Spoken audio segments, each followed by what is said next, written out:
mardi. Salut à toutes et à tous, tous les mardis, toutes les mardites. Ça nous fait extrêmement plaisir que vous nous entendiez aujourd'hui parce que ça fait très longtemps que vous ne nous avez pas entendus. Et en effet, on a eu quelques semaines de pause. Pourquoi ? Eh bien, pour vous concocter une nouvelle formule. Parce que oui, bienvenue sur la saison 2 de Mardi. Yes. En revanche, ce qui ne change pas et ce qui ne changera jamais, c'est que je m'appelle Ellie, je suis l'animateur de ce podcast et que nous vous retrouvons chaque semaine en compagnie, en charmante compagnie de Bulle. Merci, bonjour. Et de Juliette. Bonjour, merci. Alors, pour cette saison 2, on a décidé de changer un petit peu le format. On s'est dit 1 heure, on a eu énormément de retours comme d'habitude. 1 heure, c'est trop long. 1 heure, c'est trop long. 1 heure, c'est chiant. 1 heure, c'est pas assez dynamique, il n'y a pas assez de retournement. Donc, ce qu'on va faire maintenant, c'est qu'on va couper en deux carrément le mardi et on va faire 30 minutes. 30 minutes pour vous permettre d'apprécier ce moment un peu cristallisé comme ça de conversation de nous trois, Juliette, Bulle et moi-même.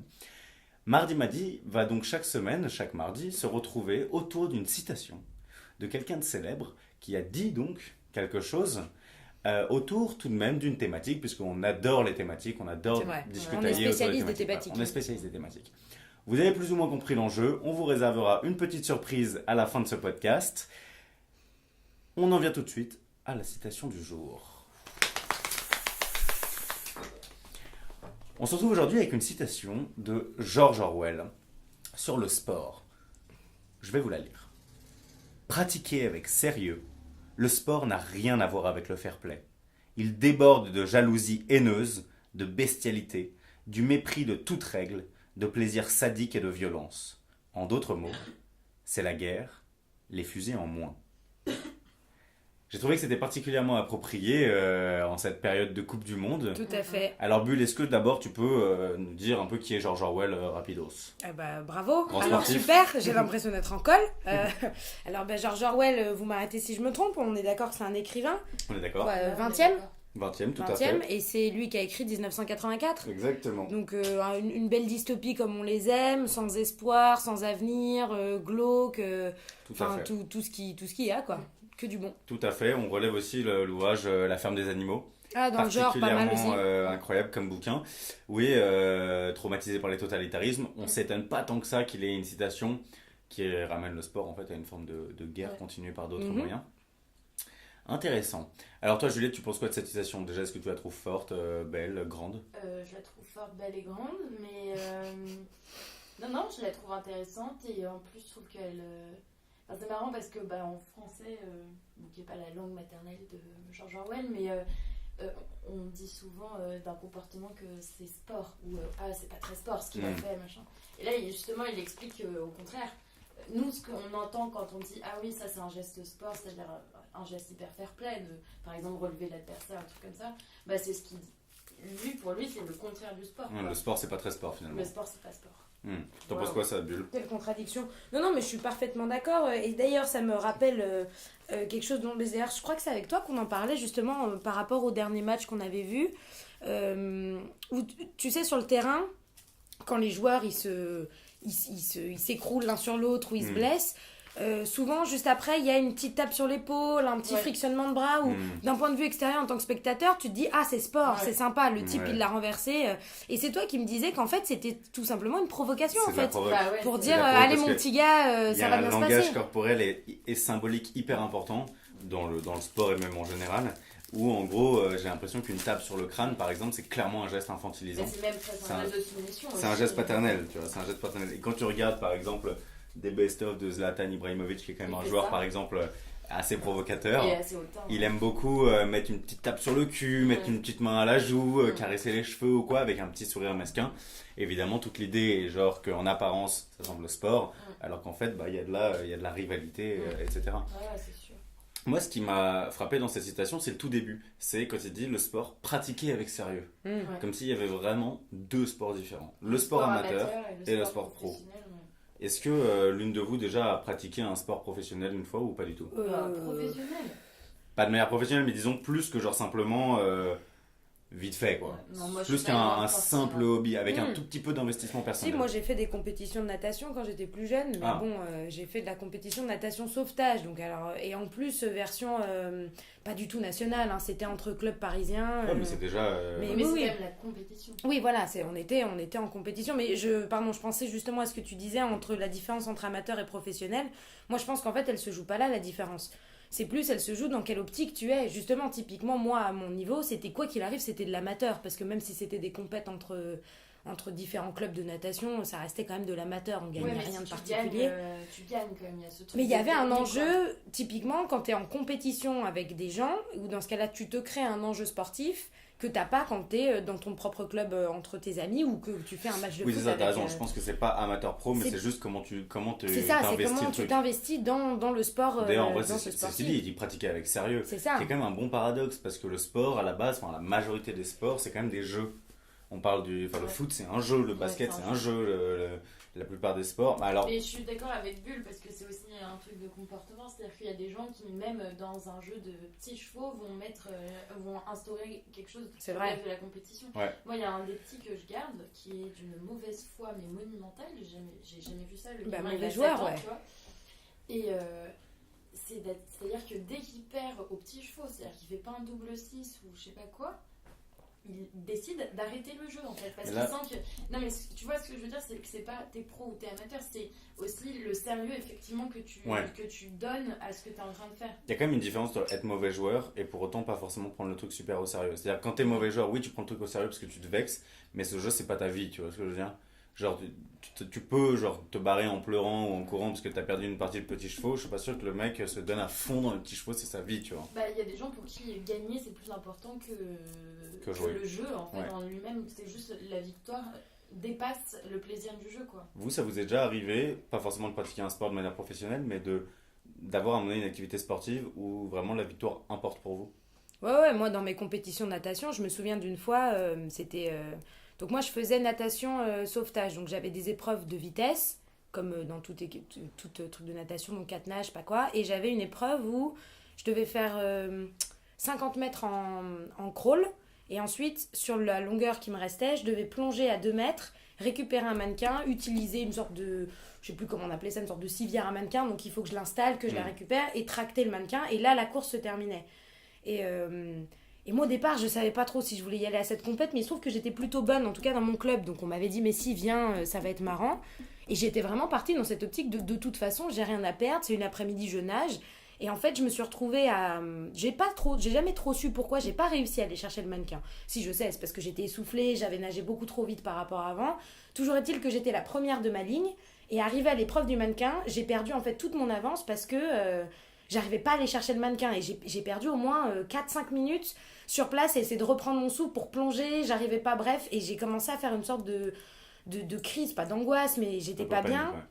Panique, j'ai fini par récupérer, je suis arrivée 4e ou 3e, je sais plus, et je me souviens qu'en sortant de la piscine, j'en avais fait un drame, alors que j'avais eu une médaille de bronze et que ma mère me disait mais tu voulais même pas y aller à cette compétition, qu'est-ce qui s'est passé pour que d'un seul coup tu tiennes à cœur et la seule réponse que j'avais, c'est déjà je voulais être fière de moi et j'avais l'impression d'avoir raté, et en plus, et ça je pense que c'est d'autant plus vrai dans les sports et notamment dans les sports médiatisés, que c'est pas du tout la même chose quand tu nages dans ta ligne avec ton club où vous êtes 10 et quand t'as des spectateurs où t'as 100 personnes, même si c'est pas toi qui les acclament, qui sont là en train de faire allez, vas-y, tu peux le faire, et que t'as l'impression qu'en fait tu les déçois parce que t'es là, essaie de reprendre ton souffle, t'es toute rouge, et j'avais l'impression d'avoir eu la honte en fait devant 150 personnes sans réussir à récupérer mon mannequin quoi.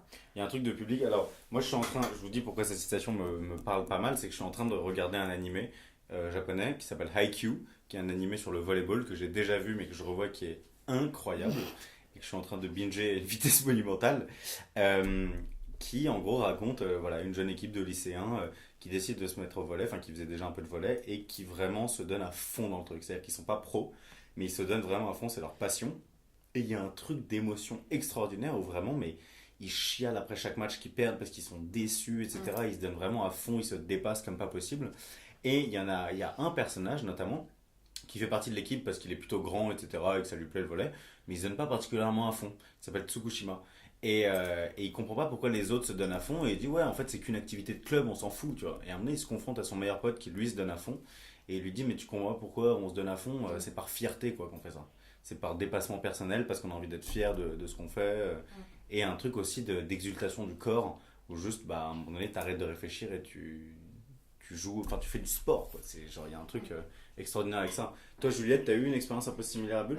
Moi non, parce que j'ai jamais été une vraie sportive, enfin je suis pas sportive, j'ai déjà fait du sport, mais j'ai pas été fidèle à un sport suffisamment pour me lancer quelque part, mais je suis assez admirative de ça. En fait, moi je trouve que c'est assez intéressant, et par contre je peux vivre le truc par empathie. C'est-à-dire que quand on regarde par exemple cette période de Coupe du Monde, donc du coup les matchs de l'équipe de France, j'ai l'impression de vivre avec eux cette envie de dépasser et de... Enfin, j'aurais honte si on perdait. Enfin, tu vois, il y a ce truc, par exemple, pour France-Argentine, moi j'avais honte. Il y a un moment où, enfin, j'avais honte. On a gagné, tu vois, en plus on dit il y a aussi ce truc hyper... Bah oui, c'est national. Ouais. Mais c'est-à-dire que quand il y a 2-1 pour l'Argentine... j'ai envie de me cacher quoi. Il y a aussi ce truc qui est super. Moi je l'ai jamais vécu pour moi, où je me suis jamais surpassée, j'ai jamais eu honte personnellement, mais je peux le vivre pour autrui, et je trouve que le sport permet ça, et c'est assez comme le cinéma, comme la littérature, c'est cool aussi de se sentir inclus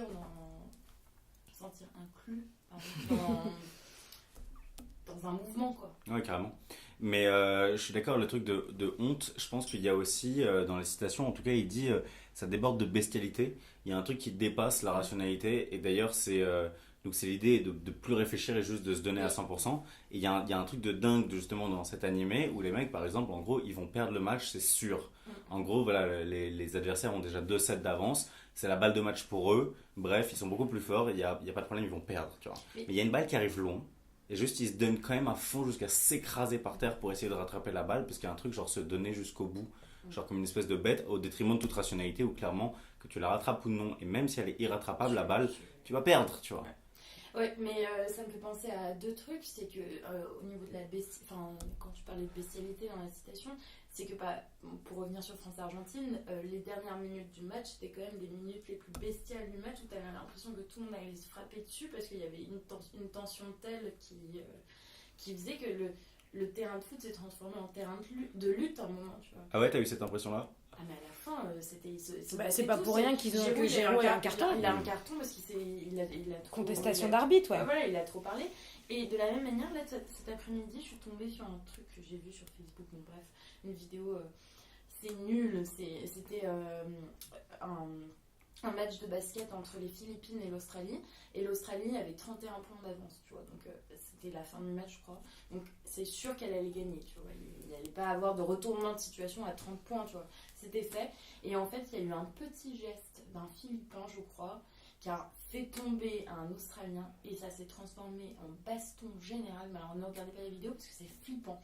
Je sais pas combien ils sont dans une équipe de basket, mais ils se sautent tous dessus, et là ça devient la guerre des tranchées quoi. Enfin, c'est hallucinant, et ils sortent, ils prennent des chaises, ils se jettent les chaises dessus et tout, et c'est plus sport quoi. Enfin, c'est plus juste, Parce qu'il y a aussi un truc dans le sport qui souvent dépasse l'enjeu même du sport et qui devient vraiment politique. Alors je sais pas si c'est le cas de la Philippine et de l'Australie, mais dans l'histoire, notamment au XXe siècle, pendant la guerre froide, il y avait énormément de matchs aux Jeux Olympiques où il y avait clairement un enjeu politique derrière. Les matchs, je sais pas, de water polo, je crois, entre la République tchèque, alors c'était pas la République tchèque, c'était la Tchécoslovaquie et genre l'URSS, enfin un délire où ça se tapait, etc. Je me souviens d'un truc en Hongrie, je me souviens plus exactement quoi, mais bref, qui correspondait exactement à des conflits et aux annexions, l'entrée des Russes, je sais pas, à Budapest ou quoi, ce genre de choses-là. Ouais. Il y a un moment donné où, comme tu dis, même pour la Coupe du Monde, ça dépasse juste une équipe de foot, c'est des pays qui s'affrontent. Mais là, pour le coup, je pense que c'est aussi, ça l'était dans le temps, maintenant, je sais pas trop, même si symboliquement, c'est quand même... il peut y avoir une lecture symbolique, mais je pense aussi qu'il y a une lecture à un moment qui est physique, qui est que dans le sport, quand t'es à fond, tu libères peut-être aussi... Enfin, je sais pas, il y a des... Je vais me tromper dans les mots, mais... de la dopamine ou je sais pas trop quoi, et qui fait que peut-être que t'es plus sur les nerfs ou n'importe quoi t'irrite et que tu vas réagir pas comme dans ton état normal, tu vois. Alors la dopamine c'est étant... pas la dopamine. Non, la dopamine c'est le plaisir, c'est le bonheur la dopamine. Et peut-être le sport, ça te fait pas... Bah, peut-être, mais normalement c'est Mais pas c'est ça quoi qui le- te... C'est quoi la substance? Je sais pas, la L'adrénaline. testostérone, l'adrénaline. Ouais, c'est peut-être l'adrénaline, je sais pas.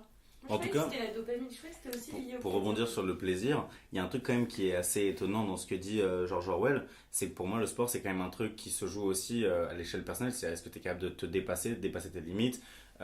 Après, tu vois, c'est peut-être le cas dans les sports individuels, pas forcément collectifs, mais en même temps si quand même. Et ça te procure du plaisir ou au contraire de la déception, où tu te sens pas fier, etc. Lui il insiste énormément sur le rapport à l'autre.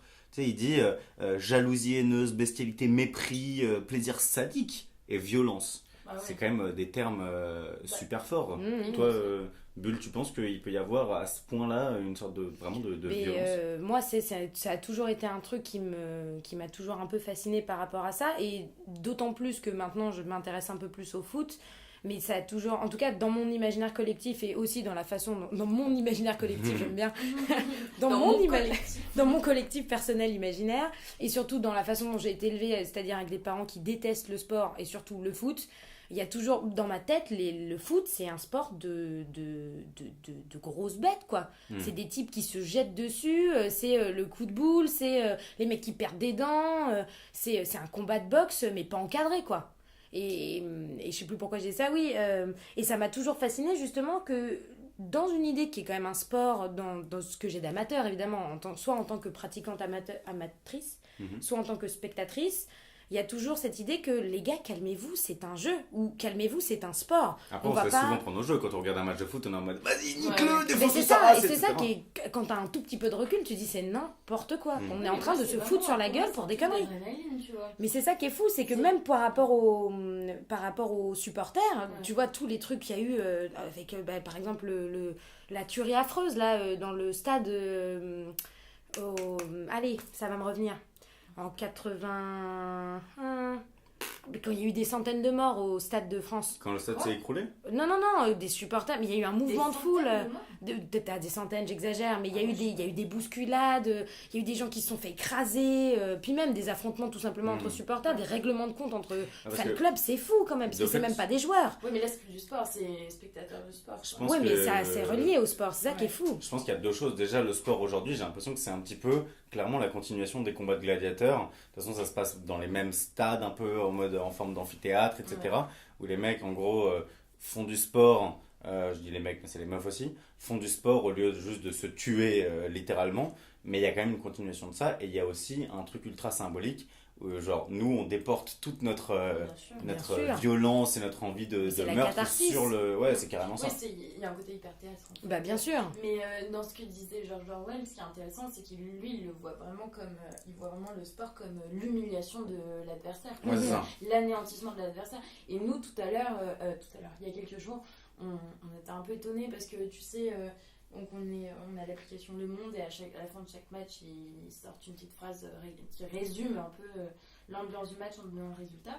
Et il y a un moment, je sais plus si c'est Le Monde, Libé ou France Info qui a dit C'est le monde, je crois. telle équipe anéantit telle autre équipe. Il y a Humili aussi. Ouais, humilie, ça arrive souvent parce que c'est comme si c'était une honte, comme si l'échec était forcément une honte, alors que des fois, pour certaines équipes, arriver à un certain stade, Ouais, c'est déjà c'est une grande déjà victoire. énorme.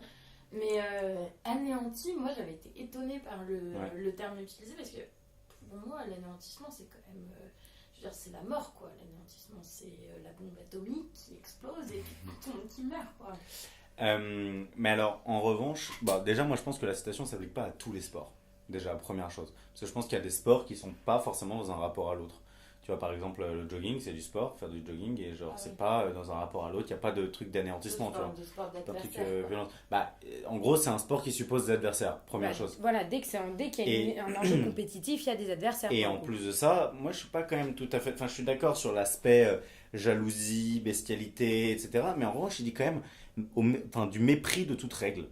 En d'autres mots, c'est la guerre, les fusils en moins. Sachant que Ouais. même la guerre en soi Et a les- toujours été plus ou moins encadrée et a Ouais. toujours eu un certain nombre de règles. Oui, mais enfin, il y a Bon. eu des abus de guerre. Il y a eu des abus de guerre, mais Aujourd'hui, il y a justement, quand si même on parle plus d'abus, de- c'est bien qu'il y a des règles. Et le truc, c'est qu'il dit au mépris de toute règle, comme s'il y avait zéro règle. Moi, ce que je trouve hyper intéressant dans le sport, c'est justement la manière dont une équipe peut anéantir ou écraser ou humilier une autre, mais avec les mêmes règles. C'est ça qui est dingue aussi, c'est que comment à partir du même point de départ, avec des règles qui sont posées, bah tu peux défoncer l'autre. Parce que le foot, à ce que je sache, c'est pas comme je sais plus comment ça s'appelle, ce sport italien qui ressemble à du foot mais qui n'en est pas vraiment, qui s'appelle du calcio pallone ou un truc comme ça. Où en gros le principe c'est mettre la balle dans les cages adverses, mais après il n'y a plus de règles. C'est-à-dire D'accord. que tu peux les frapper, enfin tu peux vraiment te battre, etc. Enfin, genre il y a... T'as le droit de la prendre à la main? non, c'est au pied, C'est je au crois. pied aussi. C'est une sorte de rugby, mais en beaucoup plus violent encore, au pied, où tu peux vraiment défoncer les adversaires, etc. Là, c'est pas le cas. Non. Tu vois, quand il y a un joueur en hors-jeu, bah, c'est hors-jeu, tu vois. Et pour le coup, le hors-jeu, c'est vraiment le principe de genre, c'est pas une faute, c'est vraiment un truc d'une règle. C'est genre, le mec dépasse la ligne des défenseurs, la passe a été faite avant, ça compte pas. C'est pas genre un truc d'affrontement physique, etc. Il y a vraiment un truc de règle. Et c'est ça qui est plutôt cool, je trouve, dans le sport, c'est comment tu arrives à utiliser les règles pour dépasser l'adversaire en taffant, en étant meilleur, quoi. Bah oui, non, mais moi je suis assez d'accord. Hein. Je me souviens plus du début. Tu peux me rappeler la citation Il de dit, fair play? pratiquer avec sérieux, le sport n'a rien à voir avec le fair play. Bah voilà, bah moi rien que ça, ça me gêne parce que justement, enfin, dans ma conception très éloignée d'une sportive que je suis, le principe de jouer sérieusement, c'est justement là où intervient le fair play en fait.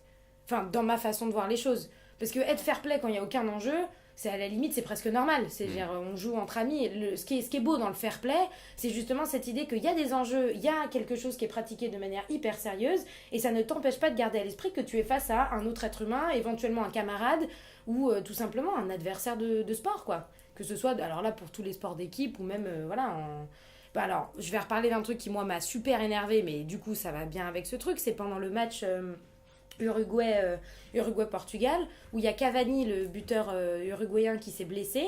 Et il y a eu Dieu merci. Ouais, Dieu merci, mais enfin, il va s'en être remis. Mais passons, soyons neutres, restons neutres. Et il a dû sortir du terrain. Et évidemment, toutes les télés, les caméras sont gambergées de voir Ronaldo qui le prenait sous le bras et qui l'aidait à sortir du terrain. Et donc, tous les journalistes de s'exclamer quel fair play, quel beau joueur. Et sauf que justement, moi, ça m'a d'autant plus gênée que je me suis dit, mais ça, c'est pas du vrai fair play. Ça, c'est parce que tu sais que t'es film. Bon, c'est aussi parce que j'aime pas Ronaldo. Donc, je suis super partiale. Mais je l'ai vraiment pas senti. Voilà, c'est ça. Mis en scène, quoi. C'est de la mise en scène de fair play. Et ça me saoule beaucoup plus que, par exemple, quand tu vois des trucs qui sont mal filmés. Par exemple, un joueur qui connaît un partenaire en face ou juste qui l'aide à se relever, mais qui, pour le coup, qui lui fait pas des petites tapes amicales. Tu sens que juste, mec, je t'ai fait tomber, c'était pour défendre la balle, tu m'en veux pas. Et là, ça, c'est du fair play. En soi, moi je trouve que même la démonstration, même théâtralisée ou quoi, Ronaldo de fair play, c'est hyper important déjà.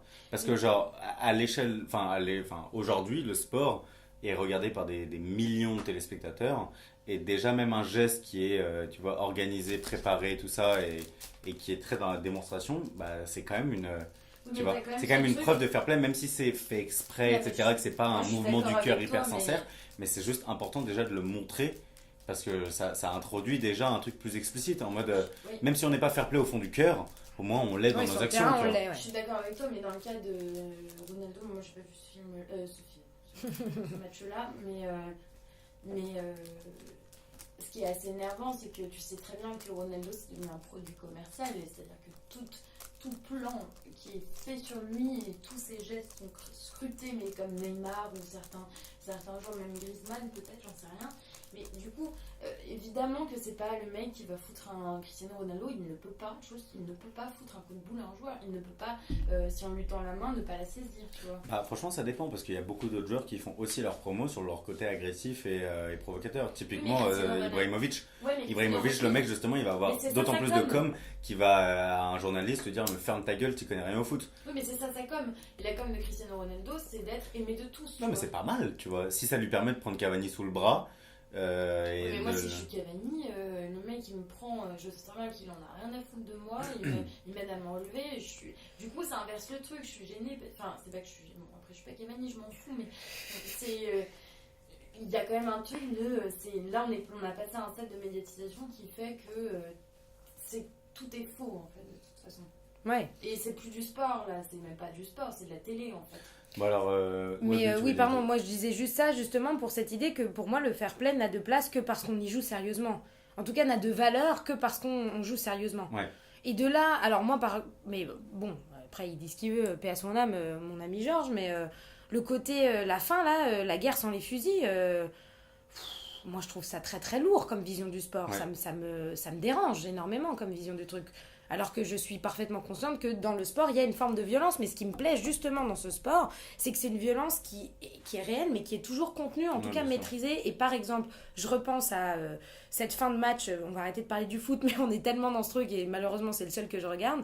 Cette fin de match où justement Giroud s'est pris un carton jaune, je me souviens d'avoir eu une impression très étrange en regardant par exemple Pogba, qui est un grand mec, baraque, qui en plus a souvent des postures assez intimidantes, mais qui, lui, par exemple, est le calme, mais contenu. C'est-à-dire qu'il était là, il était en position de défense face aux autres joueurs, il avait les épaules sorties, les bras, les muscles bandés, sous-entendu, tu me touches, t'es mort, et pourtant, il n'a pas fait un geste, parce qu'il était dans les règles. On est en sport, on n'est pas en train de se boxer sur la gueule, où il y a décision, je me mets en défense, et je ne bougerai pas. Ouais. Et moi, c'est ça que je trouve dans les plus beaux matchs, c'est ces matchs-là où, justement, il n'y a pas de faute. Où ça se joue, alors si c'est des fautes, c'est effectivement des tacles ratés, c'est pas des trucs où on se roule de douleur pour... Il y a du jeu, quoi. On joue dans les règles, et même si c'est violent par rapport au ballon, par rapport au cage, et pas par rapport aux joueurs. Et c'est ça qui est le sport le plus beau, je trouve. C'est justement la question que j'allais vous poser. Si demain, parce que Georges Aurel a peut-être une vision un petit peu ancienne du sport, mais si demain le sport s'affranchit d'un certain nombre de règles, s'il y a de moins en moins de règles, si on peut vraiment se taper dessus, est-ce que ça deviendra aussi fun à regarder ou à faire? Juliette, t'en penses quoi? Moi je pense pas, parce qu'on a quand même un peu d'éthique, et bien qu'on supporte une équipe, on est peut-être pour la victoire de celle-là, de celle-ci, mais pas non plus pour la mise à mort de l'équipe adverse. Ouais, mais indépendamment de l'éthique, est-ce que ce sera vraiment fun, tu vois? Le jour où en gros au foot ça devient comme ce sport italien où il suffit juste de foutre la balle dans les cages et on peut regarder les mecs se taper dessus, est-ce que c'est vraiment intéressant? Non, moi je pense pas, mais justement, moi ce qui me plaît dans le sport... Ma question est assez orientée. Non, bien sûr, mais tu vois, par exemple, prenons un sport qui n'a pas de rapport avec le foot, prenons par exemple la lutte, ou par exemple encore pire le catch. Enfin, encore pire. Encore plus marquant, je veux dire, le catch. C'est des sports qui sont, pour le coup, censés être orientés vers... Pour le coup, c'est une vraie violence physique, parce que les mecs se prennent des coups, etc. Mais prenons le catch, qui est quand même une sorte de fausse violence, où tout est encadré. Ce qui est d'autant plus fascinant dans le catch, c'est que tout le monde sait que c'est un spectacle, que les mecs sont pas vraiment en train de s'arracher les boyaux et de se mettre des coups de boule dans les dents. Et c'est ça qu'on trouve fascinant, c'est qu'il y a une sorte de mise en scène de la violence qui en devient presque une forme de danse, parce que c'est se jeter l'un sur l'autre tout en faisant en sorte que l'autre ne se blesse jamais vraiment. Et c'est ça qui est beau dans le sport, et c'est ça qui fait que les règles sont aussi importantes. Merci Juliette. De rien. Qui sont si importantes et si jolies à regarder, c'est qu'on arrive à se détacher d'une sorte d'inquiétude physique pour l'autre ou pour son équipe ou pour celui d'en face ou celui qu'on soutient, parce qu'on sait qu'il y a des limites et que nous, ce qui nous intéresse, c'est de voir les mouvements du ballon ou les mecs courir, faire des gestes, des beaux... C'est à partir du moment où on peut se mordre pour accéder à la victoire, dans ce cas-là, je le fais avec mes frères et sœurs et j'ai pas besoin de regarder la télé. Alors, si on récapitule, sport, violence, certes, mais violence contenue, violence un peu symbolique où on se projette dessus, violence maîtrisée, où il faut quand même qu'il y ait des règles, et où le fair play est d'autant plus important que c'est ça qui garantit le sérieux en fin de compte du jeu. Ouais, sinon si on joue sans fair play, en fait c'est plus jouer sérieusement. C'est même plus jouer, en fait c'est même plus faire du sport, ça devient juste se battre. Je suis assez d'accord avec toi. Parce qu'en fin de compte, ce que dit George Orwell, c'est faire du sport, en gros c'est se battre. Ouais, sans armes. Se battre sans armes et avec quand même un côté un peu public, parce qu'il dit que l'idée c'est quand même d'humilier les adversaires. Or quand tu te bats avec quelqu'un dans une ruelle sombre, l'idée n'est pas de l'humilier, c'est juste de le battre. Donc avec un public. Donc il a raison et en même temps un peu tort, c'est ça l'idée. Merci Georges. Non mais personne n'a raison, personne n'a tort, mais en tout cas c'est intéressant de souligner que c'est vrai que c'est un jeu, parce que jouer, on utilise quand même c'est un jeu quoi, une partie de foot. Mais c'est vrai que moi je pense que c'est aussi la compétition qui fait qu'il y a forcément une spécialité ou un terrain, une ambiance de guerre qui s'instaure, même si on respecte des règles en fait. Et le jeu est d'autant plus amusant que c'est pas juste un truc léger où on s'en fout complètement de perdre ou de gagner. C'est ça. Plus c'est médiatisé, plus la victoire et du coup l'humiliation de l'adversaire doit être conséquente quoi. C'est ça. Alors, petite nouveauté de la saison 2 de Mardi Madi, on a décidé chaque semaine de faire une petite prise de parole en solitaire de l'un d'entre nous pour parler d'un événement, d'une œuvre, de quelque chose en rapport avec la citation. Donc ici, George Orwell et le sport. Bulle, je me tourne vers toi. Est-ce que tu as 30 secondes, 1 minute pour parler de quelque chose qui t'a marqué dans le sport? Eh bien alors, parlons de... Merci Élie, reparlons de ce qu'on évoquait il y a quelques jours ensemble, on parlait justement, pour rester dans l'optique Coupe du Monde, on parlait du fameux coup de boule de Zidane et on s'interrogeait, joli. Wow. T'inquiète, bruitage, bruitage à la par pluie. l'animateur. Et on s'interrogeait sur ce geste, savoir jusqu'où est-ce qu'il avait une importance, enfin, déjà une importance, bien sûr qu'il en a eu une, et jusqu'où est-ce qu'il était, au cas où vous n'auriez pas bien entendu, jusqu'où est-ce qu'il était important de le garder en tête. Est-ce que c'est devenu un geste légendaire qui a perdu finalement de sa violence au point d'en arriver à de sa violence. Jolie. Jolie Ellie. Perdu de sa violence au point d'en devenir une sorte de marque de fabrique. C'est ce que tu disais, Juliette, tout à l'heure avec cette sculpture qu'il a représentée. Ou est-ce qu'au contraire, est-ce qu'il faut continuer à sanctionner un tel comportement, même des années après, qu'on ait gagné ou non ce match-là? Donc si vous voulez mon avis, puisque c'est ma minute à moi, non, moi je pense que justement, là pour le coup, on a perdu cette idée de fair play. Et moi ce qui m'a d'autant plus choqué, c'est que c'est un geste qui est extrêmement violent, dans un contexte qui, pour le coup, est extrêmement banal. C'est-à-dire qu'un joueur qui te provoque, bon là il a insulté sa sœur ou sa mère ou je sais plus qui, c'est pas nouveau. Et cette idée justement, c'est un peu comme l'histoire de Ronaldo, en bien plus violent évidemment, l'idée de médiatiser ce geste en lui éclatant le crâne à coups de front. Le torse plutôt, mais ouais. Oui, bon, bah en tout cas... Coup de tête dans le torse. Ah, je me souviens de la chanson, bref. C'est pas sous prétexte en plus que voilà, c'était son dernier match, une sorte de coup d'éclat avant de partir. Pour moi, c'est dans ces cas-là, Zidane, qui a beau être un très grand joueur, il a nié la notion même du sport. Et moi, c'est ça qui me dérange et c'est pour ça que j'ai pas envie de garder... j'ai pas envie de lui allouer « Ah, c'est bon, ça va, c'était Zidane, il a fait un beau coup de boule, il a fait un beau geste. » D'accord, merci beaucoup de ce partage pour cet événement historique, légendaire, mais pas pour autant légitime ni cautionnable. On se retrouve la semaine prochaine. J'espère que vous aurez apprécié ce premier épisode de la saison 2 de Mardi Madi. Est-ce qu'on se retrouve la semaine prochaine? Vous verrez bien, c'est la surprise. On laisse le suspense. Plein de surprises. Mes deux interlocutrices me font non de la tête, mais on verra. Peut-être que je serai tout seul à faire ce Mardi Madi. Ah non, toi t'es là. Bon, on verra bien. Eh ben, on verra bien. En attendant, on vous laisse sur un magnifique jingle. Puisqu'on a travaillé quand même, il faut bien qu'on le mette à profit.